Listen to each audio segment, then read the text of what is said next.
everybody. So it's been a pretty crazy couple weeks. So I'm jumping right in with what is the latest leading up to my VSG vertical sleeve gastrectomy surgery. I am pre-op and I am currently a little under 3 weeks until D-Day. So pretty much I've been getting the final bits and pieces together that are required to have the surgery. In my last video, I talked about that I had to have 3 appointments with 3 different doctors to get a packet together to send off to the Belgian healthcare service so that they would pay their part, which is 2/3 of the surgery. So pretty much I had already gotten done the psych eval, and my GP had to write a letter saying that he thought it was a good idea. So those are done. I had to see, well, my paper's on an internalist, and it turns out it was a lung specialist that I had to see. Pretty much, it's a really hot, gross day. I had to go out there about a week and a half ago. Pretty gross, blah day, because Belgium was going through a bit of a pretty nice heat wave, and it was really gross and humid and nasty. And so I show up for my appointment on time and everything. They had me go in the waiting room. They even had, like, the waiting room had different color chairs, and they told you what color section to sit in. So I had to sit in the red section.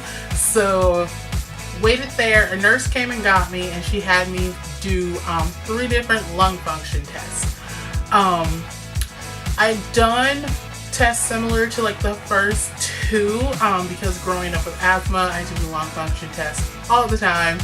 So the first 2 I had done, and I pretty much got the concept, and we put the valve on the thing and blow for like so long and blow in, breathe in and out and things. So I did the first 2. The last one, I was in this glass box, and she had to close the door on the glass box, and then she had me put my hands on my cheeks, and then she had me do the breathing, and then at one point the machine would like cut off, and I couldn't really breathe through it at all, but she told me to keep breathing. So she did, that was a test for like the oxygen in my blood and stuff.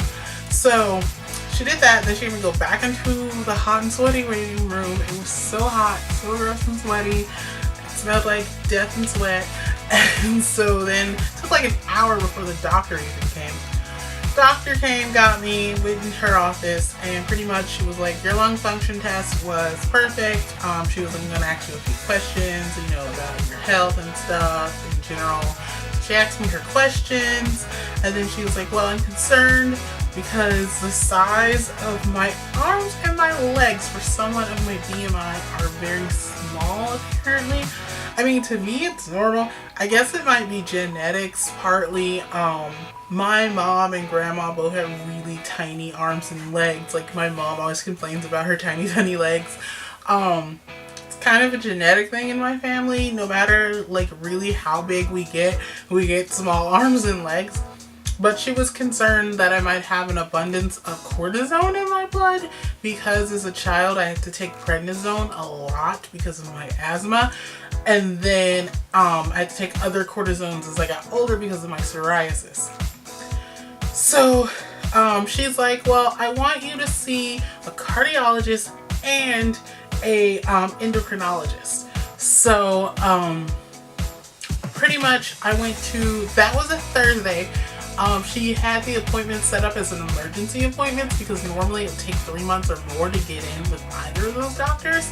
So she had me get an emergency appointment. Everything was set for the Monday. So Monday morning I had to see the cardiologist before I went to work. The cardiologist, I went and they had me do an EKG, and then the cardiologist did a ultrasound of my heart and checked my heart, my heartbeat, the valves, everything. And then I had to do an EKG while riding the bicycle. The cardiologist was like, yep, everything's fine, your heart's great. I'll put the letter in the system to go through to your surgeon to say, you know, that everything's great for the surgery. Also with my lung function, she gave the letter, and that was the letter I needed to send for the Belgian health insurance. Pretty much that I was good lung wise. But so then after work, I had to see the endocrinologist. The endocrinologist, I was kind of expecting, you know, might do a couple tests, you know, send me on my way. No, this lady has me doing all kind of extra tests that it's zero time for. And then I was like, oh, I'm gonna have to take off more time off work because she wants me to do 2 different blood tests, but they can be done on 2 days. And I have to go at 8 o'clock in the morning, first thing in the morning. Okay, that's easy. I can go for 8 a.m. for a blood test. Problem is, Belgian traffic is insane. So I was filming a video and I hadn't realized that my SD card had run out of memory. So, filming a good chunk of this again. So as I was saying, Belgian traffic is crazy in the mornings, and the problem is, I can get to the hospital easy for 8 o'clock in the morning, do the blood work, but getting back to work, which is only a 20-minute drive from the hospital, could take me over an hour because Brussels traffic is a nightmare. And I was like, I don't have time for all these tests. And so pretty much I was like, okay, I'll do the test, whatever. But I had, because she has me do them at 8 o'clock in the morning because that's when cortisone is highest in your blood. And so they want to get like a baseline in the morning. So I would have to go that morning to do, one morning do a test, and then that evening take a pill, and that gets rid of all the cortisone in your blood, and then go back the next day, and then they would do another blood test. Which is fine.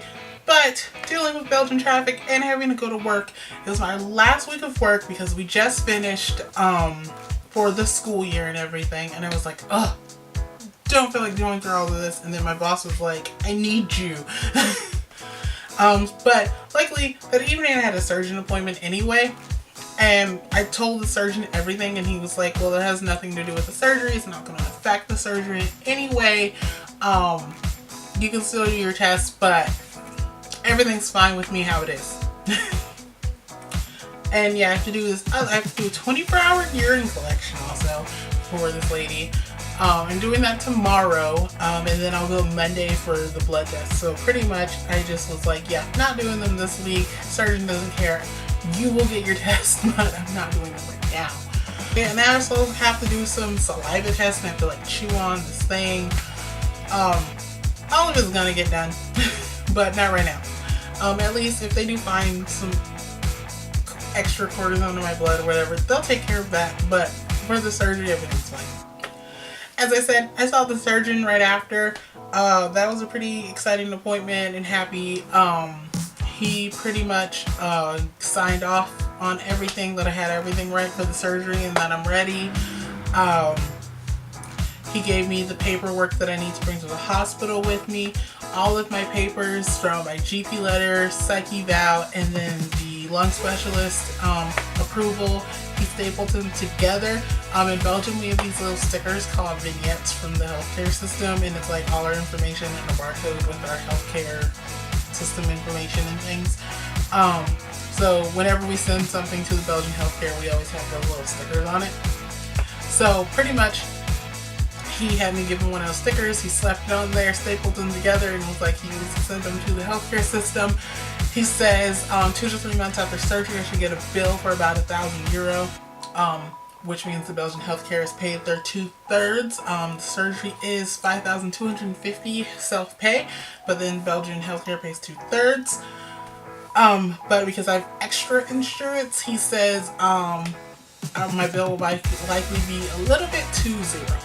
So that's great.